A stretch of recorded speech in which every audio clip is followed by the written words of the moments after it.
listening to the WrestleHavoc Podcast on YouTube, where we discuss everything in and outside of the squared circle. We talk all that goes on in the realm of WWE and AEW every week. And now, here's your host, the one that will give you a reality check on pro wrestling, Flamin' Ricky DeReyes. This is the WrestleHavoc Podcast.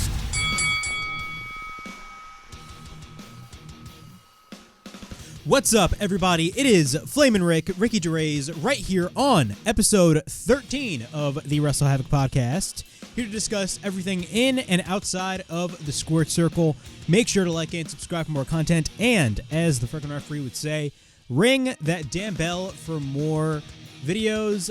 We got a lot of things to talk about right here on the WrestleHavoc Podcast. Of course, the main thing that we are going to be talking about, and we're going to be digesting this whole thing piece by piece, that is CMPunk's impending and most likely return to All Elite Wrestling. It looks like it's about a done deal, but we still do not know if he's actually going to be returning, but it seems more and more likely that he's actually going to be returning.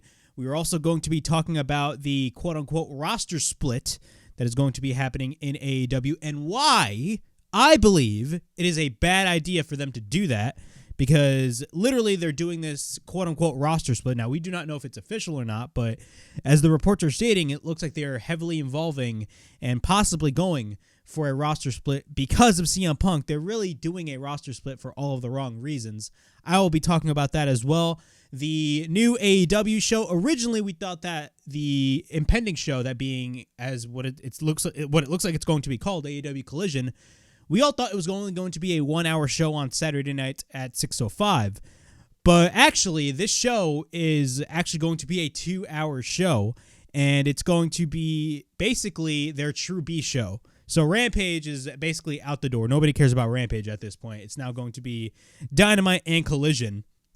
But yeah, man, we got a lot of things to talk about regarding this whole scenario, the pros, the cons, why Saturday night is a very tough time and a very tough time slot, especially for this new show, because, you know, even though it's a good thing that this show is going to be 2 hours, having it on a Saturday night is actually very tough because you got a lot of competition, especially because of the fact that it's most likely going to be on TNT. We're going to be talking about all the issues regarding that as well. So basically, this whole episode of the WrestleHavoc Podcast is going to be dedicated on just this topic alone. And we're going to be probably discussing more things, but mostly we're going to be talking about CM Punk and everything else right here on episode 13 of the WrestleHavoc Podcast. But before we get on with all of this craziness, make sure to like and subscribe to the WrestleHavoc Podcast right here on YouTube, in which we discuss everything in and outside of the squared circle. Make sure to like and subscribe for more content, and, as the frickin' referee would say, ring that damn bell for more notifications. Also, the WrestleHavoc Podcast is also available on audio platforms. It is available on Apple Podcasts, Spotify, Anchor, and Google Podcasts. So if you guys want to listen to the WrestleHavoc Podcast in audio format, it is available on all of those platforms. Also, if you guys have missed it, the Raw review is up on the channel. We talk about the Bloodline and Judgment Day making a deal to solve all of their problems. The link will be in the description below. Also, the Dynamite review is up on the channel as well. We talk about MJF and Darby Allin going face-to-face in a fantastic opening segment along with Sting. Of course, that is to build up for their impending four-way match that's most likely going to happen at Double or Nothing with Sammy Guevara, Jungle Boy, Darby Allin, and MJF for the world title. And also, I got the SmackDown review. We talk about SmackDown, and we talk about, is Jay Numbers' days in the Bloodline numbered? I got a little tongue-tied right there. But are his days numbered in the Bloodline? We have no idea. It's a big story happening in WWE right now, but we're just going to have to wait and see what they do in the future. But yeah, if you guys haven't checked out all those videos, the links for all three of those videos will be in the description below. All right, let's talk about CM Punk and his return, most likely to AEW. Now, it's pretty much safe to say that I'm going to go out on a limb and say this. AEW does not need CM Punk. I'm going to say that right now. AEW will survive with or without CM Punk, period. I don't think it's a situation in which CM Punk, or AEW like desperately needs CM Punk because like they've been doing shitty business. No. AEW has had some great shows recently. They have been doing great. Has there been a lot of, fallbacks, especially after Brawl Out? Yes, absolutely. And do I think CM Punk is deeply missed in the creative realms of AEW? Absolutely. CM Punk, or I should say AEW, has had some of the best feuds involving CM Punk. They literally had their best storyline, in my opinion, that being CM Punk versus MJF. That involved CM Punk. CM Punk is a master storyteller. But I genuinely believe that CM Punk needs AEW more than AEW needs CM Punk, because the way he went out at Brawl Out, and yes, I'm going to be calling it Brawl Out from this point, the way he went out last year was not the way everybody expected him to go out. We didn't even know that he was most likely going to be on his way out at that point. We all thought he was, but it was a weird scenario there. But it was a bad situation that happened this past September. And from, you would have fans take sides on the situation. Oh, this is all Punk's fault. Oh, this is all the fault of the Elite. This is Hangman's fault. Blah, blah, blah. Every time when I touch in this topic, I always say the same thing. And that thing is, at the end of the day, this whole situation could have been easily avoided. And also, it is everybody's fault. Everybody has a part to blame in this whole situation. Hangman has a part to blame in this whole situation because he was the one that, quote unquote, went into business for himself, even though you, the viewer watching it, didn't even realize it. Punk is at fault mostly because of the fact that he went off in front of the media and basically buried the whole company right next to his boss. It's the Young Bucks' fault for basically going the way that they did instead of just hashing it out with CM Punk, even though they went in with the paralegal. And Punk, I believe, don't quote me on this, threw the first shot. And at the end of the day, this is also Tony Khan's fault because he is the president of the company and he let this shit slide for months and it escalated at All Out back in September. At the end of the day, this is everybody's fault. I genuinely have that belief that time heals all wounds. It really does. And I believe in reconciliation. I really think that everybody should sit in a room and hash things out. Can that seem likely? Does that seem likely? Most likely, yeah. But we still do not know. Now, in a report from Fightful Select, in this first report by Fightful Select, it states that CM Punk has told AEW that he wants to return. Now, again, this is from Fightful Select. Fightful Select has reported numerous times on Punk, quote-unquote, still having the wrestling bug, in addition to Steve Kern's book making him miss wrestling.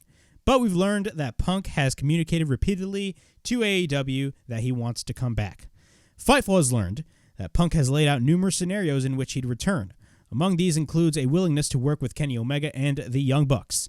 However, we've heard that, at least as of the last few months, Omega and the Bucks didn't seem keen on doing that for obvious reasons. We were not sure if that's changed as AEW has progressed on landing new deals with them. Punk has also expressed his willingness to work for AEW and keep the company separate from the Elite along the way. Or I should say, keep completely separate from the Elite along the way. There was some talent that were the belief about that the rumored upcoming Saturday AEW show could help facilitate that with some separation to the AEW roster. But that's not something the higher-ups in AEW have confirmed to us. In addition, we're told that Punk has been open to working elsewhere, though we're not sure that that means within the areas of AEW such as Ring of Honor or the likes of WWE and New Japan Pro Wrestling. Dax Harwood has been also pushing the idea of CMFTR versus the Elite for All In at Wembley Stadium, but we haven't heard that has been any specific progression of that. Dax also did say during our recent interview that he is in constant contact with CM Punk. All right, so from that note, it is very interesting to basically say that, yeah, Punk wants to return to AEW. Now, if that is the case, I mean, good on him, because at the end of the day, I do feel like Punk, for the amount of time he took out, he took time off. Now, granted, let's be real with ourselves. If the whole Brawl-Out situation didn't even happen, he would have still been out, considering the fact that I believe he tore his triceps and he is currently out injured. I believe he is, recovering. But again, Punk really, if Punk does miss wrestling and he comes back to AEW, the number one thing that he has to do at this point is apologize to everybody. And I mean a sincere apology. I said this before and I'll say it again. The apology has to be loud and sincere, because if he doesn't apologize, what the fuck, literally, I'm tongue-tied today. What the fuck is the point of his return?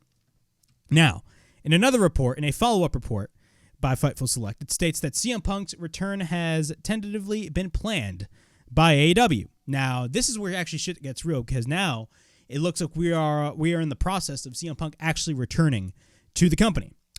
CM Punk has expressed his willingness to return to AEW, and it seems like the pieces are being put into place for it to happen. We will preference and follow this with the disclaimer that nothing is set in stone, and things can change, as this is an often tumultuous situation. Fightful Select has been getting hints after April 12th's report that Punk wanted to come back to AEW that the wheels were already in motion. We were told that shortly before the announcement of Chicago at the Wintrust Arena that the June 21st episode of Dynamite would be interesting and a date to look out for. What we've learned since then is, as of April 13th, the working plan has been for CM Punk to return at that show, or at the very least around it. There were also pitches of announcing it well up ahead of time, even around the Warner Brothers Discovery upfronts, which are May 17th, which most likely that is going to be the date in which the AEW Collision show is going to be happening. Those that we've spoken to confirmed that CM Punk has been hoping to work with Kenny Omega and the Young Bucks, but we've heard no contact between the two sides.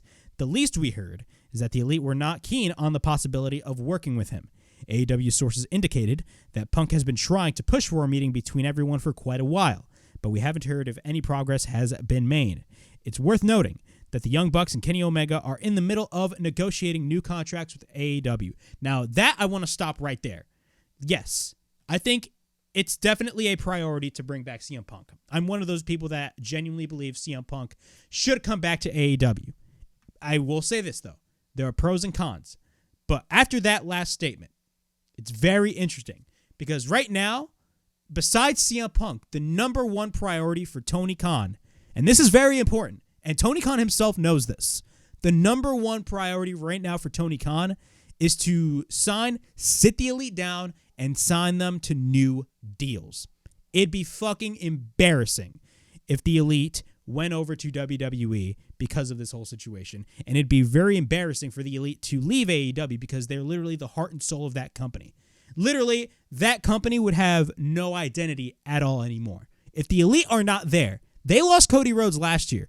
If they, in my opinion, they cannot afford to lose Kenny Omega and the Young Bucks. I can't see that happening. Do I think they will sign new deals? Absolutely. But again, AEW cannot, I repeat, cannot afford to lose guys like Kenny Omega and the Young Bucks. They just can't. And I feel like the Bucks and Kenny knows this as well. They're literally the heart and soul. I don't think they're in a situation in which we're like, yeah, we're going to fucking leave. No, they know this as well. Continuing on with the story.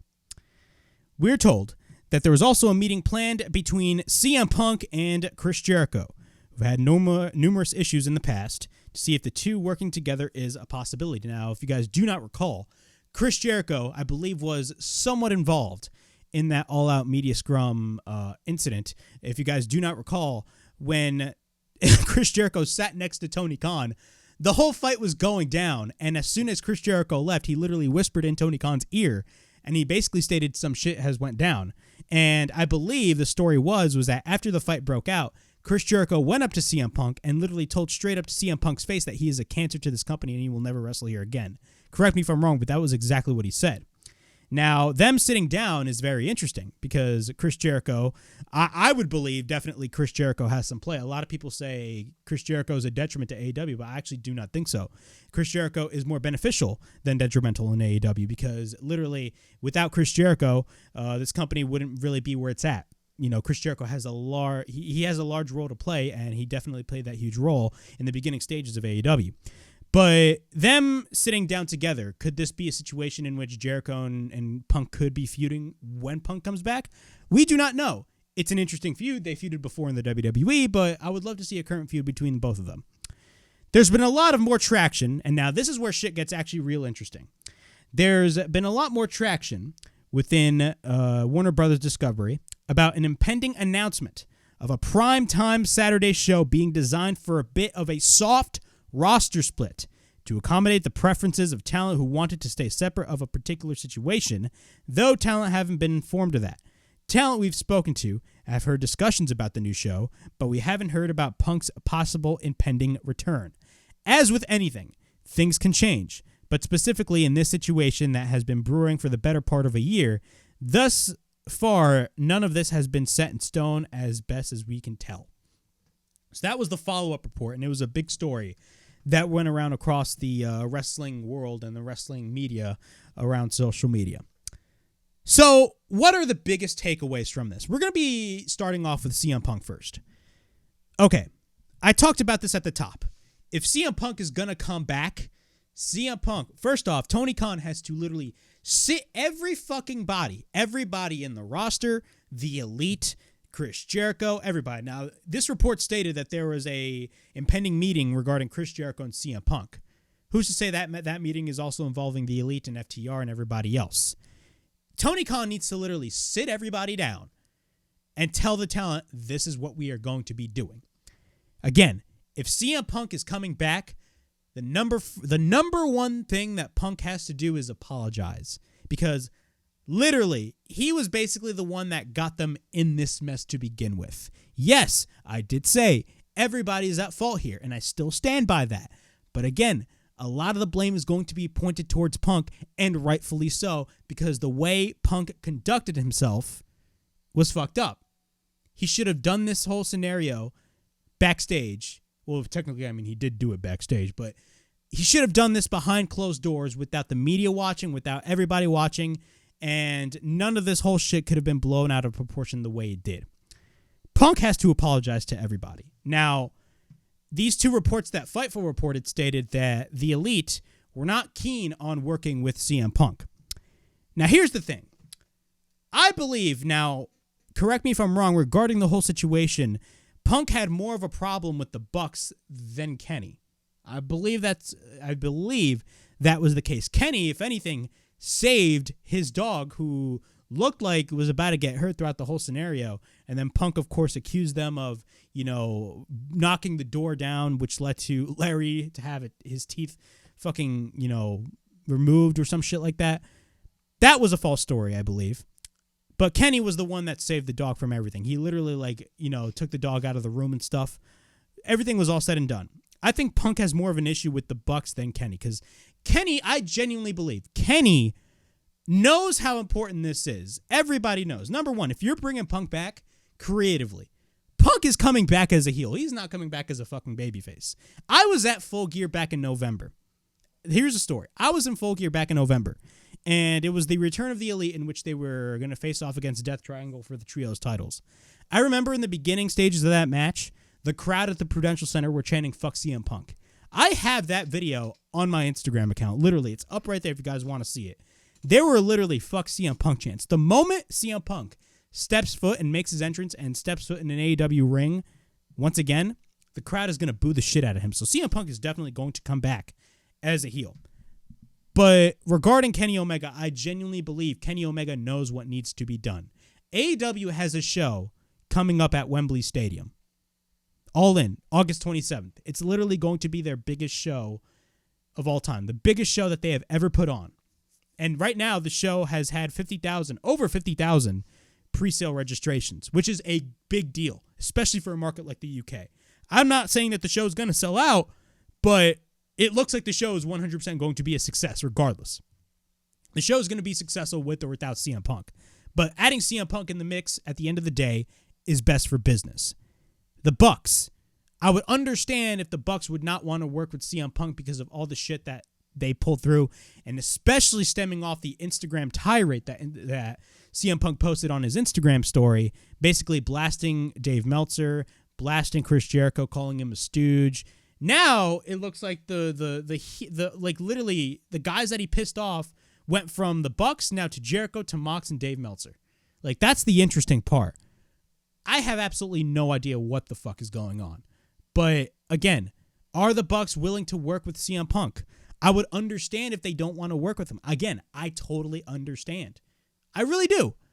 But at the end of the day, I do not think the Bucks and Kenny are stupid enough not to realize, like, holy shit, fans actually want to see this stuff. Yes, we have a major issue with this guy, but who's to say that, you know, we can't do big business? Because literally, this is the equivalent of what WWE did with the Bloodline storyline. I take that back. This was literally the biggest story in wrestling coming out of All Out. Punk, the Brawl Out situation, nobody was fucking talking about Clash of the Castle. Nobody was even talking about All Out. Everybody was talking about AEW. Granted, it was negative press and for all the wrong reasons. But who's to say you can't turn that into a storyline and you have your big angle going into Wembley Stadium? This is a big deal. And really, everybody needs to come together, come in a room, and literally hash everything out. At the end of the day, this is all about what's best for business. I know every wrestling fan has been watching WWE and states that shit, but it's very much true. You know, make money off of this fucking situation. I talked about this months ago. I literally did over 1,000 views on a short talking about this whole thing. You know, make money off of this whole fucking situation because at the end of the day, it benefits everybody. You know, Brian Alvarez says, this doesn't benefit everybody. People are not going to get paid, blah, blah, blah. No, this is going to benefit everybody. It's going to benefit the company. It's going to make the company profitable. And it's going to make people invested in watching the show. That's what it's going to do. And it's very important. Yes, Punk needs to apologize, but also everybody else needs to apologize. Everybody involved in the situation needs to apologize literally with everything. Now, another interesting note is that Brandon Cutler, I believe there was a Deadspin article that they posted about CM Punk gaslighting AEW, and then Brandon Cutler foolishly tweeted out on Twitter, somebody gets it, and then he deleted that tweet. That is something we shouldn't even be seeing anymore. Of all people, fucking Brandon Cutler, somebody who hasn't drawn dimes at all, comments on the situation. And this is the fucking problem when it comes to a lot of people in the AEW roster. They would tweet something and then delete it. Shit like that happens, and that pissed me off because then you're making the situation worse. AEW needs to stop having all of this bullshit drama. All this bullshit drama is so fucking stupid. It's absolutely ridiculous. Now, moving on. The roster split. This is a big deal regarding everything because a lot of people say it's a good idea. There's a lot of people that says it's a bad idea. You watching this video and you watching the thumbnail, you probably already know what I'm going to say. But we all know that AEW has a new show debuting. It's most likely going to be called AEW Collision because we all know that because AEW has trademarked that name a couple of months prior. But this is interesting. Now I'm going to reread to you guys what I've just read on Fightful. It states, and I quote, "There's been a lot more traction within Warner Brothers Discovery about an impending announcement of a Primetime Saturday show being designed for a bit of a soft roster split to accommodate the preferences of talent who wanted to stay separate of the particular situations, though talent haven't been informed of that." Okay, number one. This show is definitely happening. I want to get this right off the chest. This show, in my opinion, is happening with or without CM Punk, period. Everybody is saying this is going to be the CM Punk show, but I believe this show is going to be happening with or without CM Punk. Number two. Being designed for a bit of a soft roster split to accommodate the preferences of talent who wanted to stay separate of the particular situations. I remember first reading this, and I had to read it 5 more times, that exact same sentence, to really get across what I just read. So what you're telling me is that you want to split the roster, or do a soft split of the roster, as Andrew Zarian was talking about on the Matt Men podcast. What you're telling me is that you want to split the rosters, so you want to split everybody from their particular situations, because let's be honest, folks, that the CM Punk bullshit that went on in AEW is not the only bullshit drama that happened in AEW. It isn't, man. There was way more issues that happened. There was the Thunder Rosa incident, Sammy Guevara and Eddie Kingston. A lot of these bullshit problems that happened in AEW, and it was fucking ridiculous. Andrade and Sammy Guevara, y'all remember that? Where Sammy Guevara literally escalated in a stupid fucking Twitter tirade, complaining about something that Andrade stated in an interview. Now, granted, Andrade, I believe, fired the first shot physically at the tapings, but this is all the drama was fucking stupid. You're telling me that you're splitting the roster because you want to split everybody primarily because of CM Punk, and this is basically what other reports were saying. You're basically wanting to split the roster because you have some talent that don't want to work with CM Punk. That's what you're basically telling me. That, I'm gonna be honest, is the stupidest fucking reason I've ever fucking seen in my goddamn life. You're basically telling me you're doing a brand split for all the wrong reasons. Yes, it was. Look, in a perfect world, yes, AEW should do a brand split. Because, let's be honest, their fucking roster is goddamn bloated, man. They got hella talent. A lot of talented guys that are not even being utilized right now. A lot of talent that's being shafted towards Dark. You may be thinking that and be like, hey, look, Dark is not really that bad as what a lot of people say. But let's be realistic here, folks.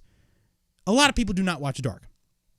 And also, if you're splitting the rosters, another thing you have to ask yourself is this. What the fuck was the point of Ring of Honor? Wasn't that the original intention with Ring of Honor? So what happens to Ring of Honor at this point? Let's be honest. Right now, not a lot of people watch Ring of Honor because it's through a paywall. Roughly maybe like 20,000 people at least. That's just my prediction. Watch Ring of Honor on Honor Club. Not a lot of people watch Ring of Honor. I haven't been watching Ring of Honor for the past couple of weeks. I'm being honest. The last thing of Ring of Honor that I watched was Supercard. That was a great show. But I'm being realistic here. A lot of people do not watch Ring of Honor. And that alone, the rosters between AEW and Ring of Honor, yes, you have some exclusive talent that are only working Ring of Honor. But you look at the champions in Ring of Honor. Claudio Castagnoli is your world champion. Well, Wheeler Yuta at the time was the pure champion. Now Shibata. So take that out of the list. Samoa Joe is your TV champion. You think Samoa Joe is going to be permanently in Ring of Honor for a long period of time? I don't think so. I think at this point, Samoa Joe should be on Dynamite every fucking week. That's my opinion. The Lucha Brothers are your tag team champions. Athena, who was signed to AEW, is your Ring of Honor women's champion. That's not to say she's doing bad. I like the Lucha Brothers. I like Athena. But those are AEW wrestlers wearing Ring of Honor belts. And this is the problem that both WWE and AEW have. They lack the idea of exclusivity. How am I supposed to take this quote-unquote soft roster split? Because apparently talent does not want to fucking work with CM Punk, which is the stupidest fucking reason. Who's fucking running the company? The talent or Tony Khan? And look, I like AEW through and through, man. Bro, I would kiss their ass constantly. I get blasted on Twitter for kissing their ass a lot and defending them a lot. But I'm sorry, this is a fucking stupid idea. This is a stupid idea because at the end of the day, having a soft roster split because talent apparently does not want to work with CM Punk or they want to split away from the issues that they currently have with their talent, that is just a dumb reason, and you're having that roster split for all of the wrong reasons. That itself is going to cause more problems than create good situations. It's going to cause more problems. And again, where does that leave Ring of Honor? Is it going to be a situation in which Ring of Honor is going to be basically their NXT, which when Tony Khan first purchased Ring of Honor, that's what we all thought it was going to be? I have no idea. But again, I think having a roster split is really dumb. What? Is the Elite? Is Dynamite going to be the Elite show? Is Collision going to be the CM Punk show? Look, newsflash, ladies and gentlemen. I'm sorry, but a roster split in this day and age just doesn't work. WWE has the draft happening next week. Do you honestly believe that the talent that get drafted to Raw or get drafted to SmackDown, do you honestly believe that they're going to permanently be on those shows? Man, they're going to flip-flop back and forth. They're not going to give a damn. The draft is just a ratings ploy. WWE cannot even do a draft. They don't know how to do a brand split. Do you honestly expect AEW to do a brand split? I'm sorry, but I don't think they can. Both WWE and AEW have this fucking issue. It's a stupid concept that literally needs to go away. I remember I used to be a proponent and a supporter of the brand split when they first brought it back. I thought it was a good idea back in 2016 when they first brought it back. Because the first time it worked, but then over the next couple of years, they just kind of started having that crossover.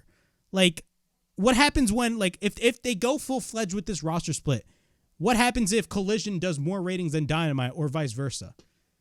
You know, it's a stupid concept. Just have everybody under one roof and literally have everybody talk it out.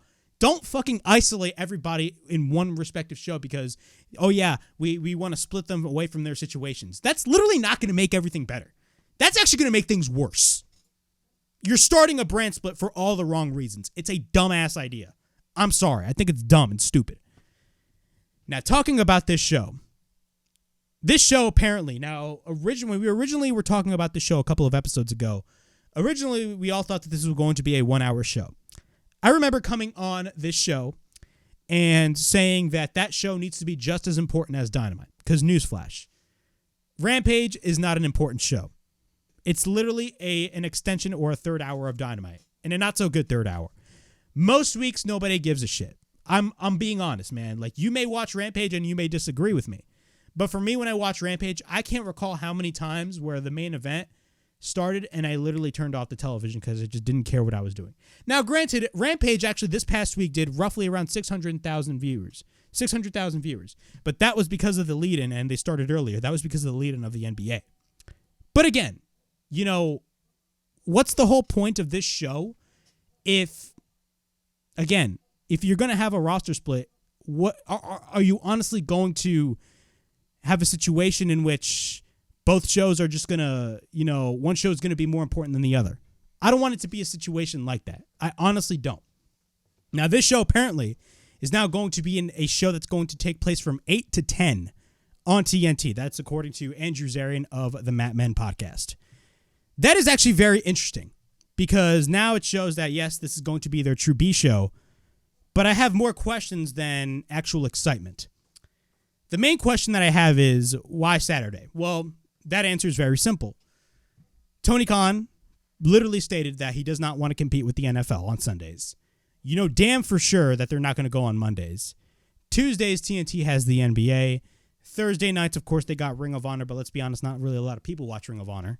Fridays is off the charts. It's a shitty time slot for Rampage. So really, the only day left is Saturday. There's only many few days in the week right now. Really, there's only very few days in the week.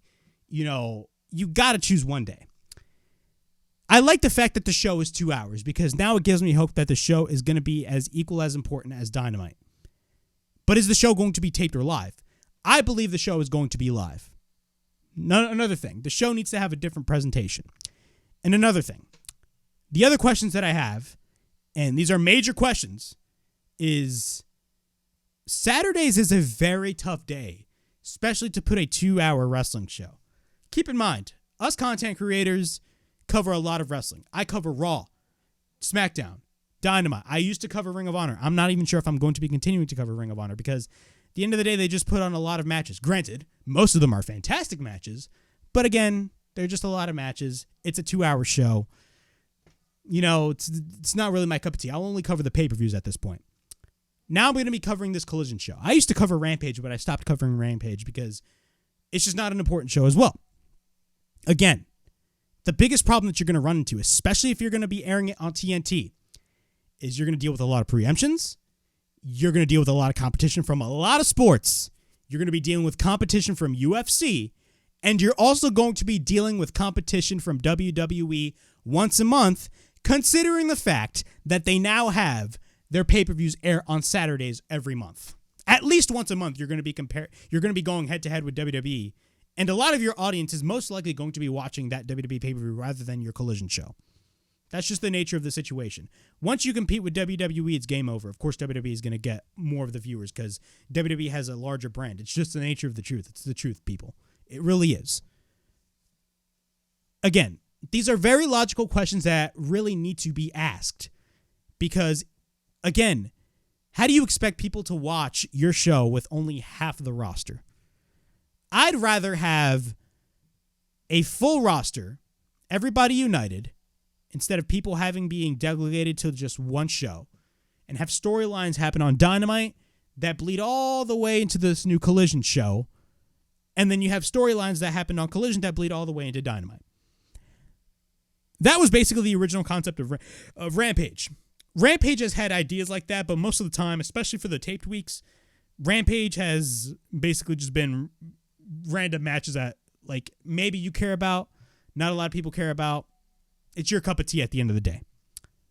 I don't really care a lot about Rampage at this point. What happens to Rampage? A lot of people have been saying that Rampage is just going to be Sunday Night Heat at this point. Honestly, I cannot blame you if you think that. Rampage is basically going to be Sunday Night Heat. It's going to be a show that nobody gives a fuck about. And you know what? Who cares? Rampage is a failure at this point. This Collision is going to be their true B show at the end of the day. Rampage was supposed to be their B show, but it's clearly safe to say that Rampage is their C show. Rampage is basically WCW Saturday Night in 1999. That's what it basically is. It's a show that you just put talent there for the sake of putting talent there. And this new Collision show is now going to be their Thunder. But my opinion, it's going to be a good Thunder because a lot of people did not like Thunder, but it's going to be their SmackDown. It's going to be their Thunder. That's what it's going to be. This show needs to be important, just as important as Dynamite.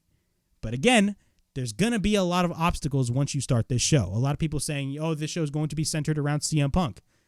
But again, another thing that we also need to ask ourselves is, CMPunk is injury prone. Like, we all forget about this. Like, we all want CM Punk back. I want CM Punk back.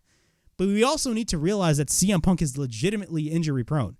He got injured twice. He injured his foot foolishly. And then for the second time in his match with Jon Moxley at All Out, on the night where he went off in the press conference, he tore his triceps. And I talked about this at the top of the video. Literally, if Punk didn't do all the bullshit that he did at the media scrum, he still would have taken time off and had to relinquish that title because he tore his triceps and he would have had to take time off. So again, that is another caution that we really need to think about. But it's a very interesting scenario that I don't know, man. I just think this roster split is a stupid idea. It's very stupid. It shouldn't happen. And I think, honestly, they should just put that idea to bed and literally bring everybody in a room to just hash everything out. Hash everything out and just let bygones be bygones. I'm the type of guy that believes in reconciliation. You don't have to be friends with people, but you can still work with them. You know, you can still work with people that are not your friends. You know, I remember this notion with AEW first started that this was, as MJF stated in his pipe bomb, this was all friends wrestling. Oh my God, everybody's so friendly here, blah, blah, blah. Yeah, that's great, but it's a company, every company, besides wrestling, an MMA organization, a boxing organization, any other company, yes, your work environment matters. Work environment matters at the end of the day. That's very important. But at the end of the day, not everybody's going to like each other. That's the problem that a lot of people had. You know, a lot of people are like, oh, now there's going to be a lot of drama in AEW. What the fuck did you expect? There's drama fucking everywhere. Hell, there's drama in WWE. Don't be like AEW's going to ignore that shit. No, man, that shit happens everywhere. AEW, of course, is going to have drama, and they're going to continue to have drama, just like fucking WWE's going to have drama. Impact is going to have drama. There's drama fucking everywhere at the end of the day. It sucks, but it's the truth. It's the truth. But again, this I think the show being 2 hours is great. The show should be live. But again, I have some concerns considering the fact that it's going to be on Saturday and you're going to deal with a lot of competition. How are the ratings even going to translate from Dynamite to Collision? That's another question we need to ask. Again, I have more questions than answers. I have more questions than thoughts. This is a very interesting scenario. It looks like Punk is going to be coming back, but again, we really need to they really need to make their decisions wisely with this stuff, because a roster split, in my opinion, is not a good idea. With our final topic, and again, we were talking for literally damn near 40 minutes talking about CM Punk. We got a huge update on pre-sale registration numbers for AEW All In at Wembley Stadium. This is very good news. I'm reading this from Wrestling Inc.'s website. Though ticket sales on AEW's recently announced All In show at Wembley Stadium in London won't begin for the general public until May 5th, fans are currently able to register to receive a pre-sale code, giving them priority access to tickets starting on May 2nd. If the number of people who signed up for pre-sale registration is any indication, demand for this event is set to be quite high. According to PW Insider, more than 50,000 people have registered for a pre-sale code so far. Now, that does not mean that all those 50,000 people are going to be buying tickets. Not everybody's going to be buying a ticket to the show. But if there's any indication that it's a huge success, literally, there's not one match announced for the card, and already for a pre-sale registration, more than 50,000 people have registered for this show at Wembley Stadium. This show is a big deal. I tweeted out on Twitter, and a lot of people, there was this one guy that fucking got pissed off at me for saying this, but I don't give a shit. I say what I want. This show is probably going to be bigger than WrestleMania. I say that because of the fact that, again, name one other company besides WCW. I mean, WCW ran the Georgia Dome. That was like only 30,000 people, and that was a lot of people. Name one company ever since WCW that tried to do a show in a stadium of this magnitude besides WWE. I'll tell the answer. None. So this is a big deal. This is not only a big deal for AEW, this is a big deal for wrestling because it shows that the business is healthy. And it also shows that the letters All In. People need to realize the show All In, the first All In is just as important in the history books of professional wrestling than it is for AEW. Like, that show will literally stamp itself as the most important, like the main message about All In is, can we bet on them ourselves? Can we bet on ourselves? That is basically the message that All In 2, which is going to be happening at Wembley Stadium, is happening. All In 2, the show that's happening at Wembley Stadium, is literally going to be their WrestleMania 3, in my opinion. And I mean that in which WrestleMania 3, you try to bet on yourself, and they filled in 93,000 people at the Pontiac Silverdome. Now you're going to try to sell out Wembley Stadium in London. All In is basically AEW's WrestleMania 3. But this show is just as important for AEW. This show is just as important for the history of professional wrestling that it is for AEW. This will indicate that the business is healthy at the end of the day. Everybody should want this show to succeed, because if you want it to fail, you're not a wrestling fan at the end of the day. You're just not. Because if you want this show to fail, at the end of the day, you just don't know anything about the business. Everybody should want this show to succeed, because at the end of the day, wrestling needs a company like AEW to thrive and succeed. Because without AEW, in my opinion, the business would be in the shits. I just believe that. So, but yeah, that was episode 13 of the WrestleHavoc podcast. We definitely did talk a lot about CMPunk and all the bullshit that went down. But overall, yeah, man, we talked a lot about all this stuff. Again, I think the roster split idea is a dumbass idea, but hey, if AEW is going to have to do that, they're going to have to do that at the end of the day. But yeah, man, those were my thoughts on that. But yeah, that was episode 13 of the WrestleHavoc podcast. Be on the lookout tomorrow for my AEWDynamite review. Please like, subscribe, comment down below, push that bell for notifications, and be on the lookout for more videos right here on the WrestleHavoc podcast, right here on YouTube, in which we discuss everything in and outside of the squared circle. Make sure to like and subscribe for more content, and as the friggin' referee would say, ring, ring, ring that damn bell for more notifications. And as always, it is Flamin' Ricky DeRays, signing out. See you guys later.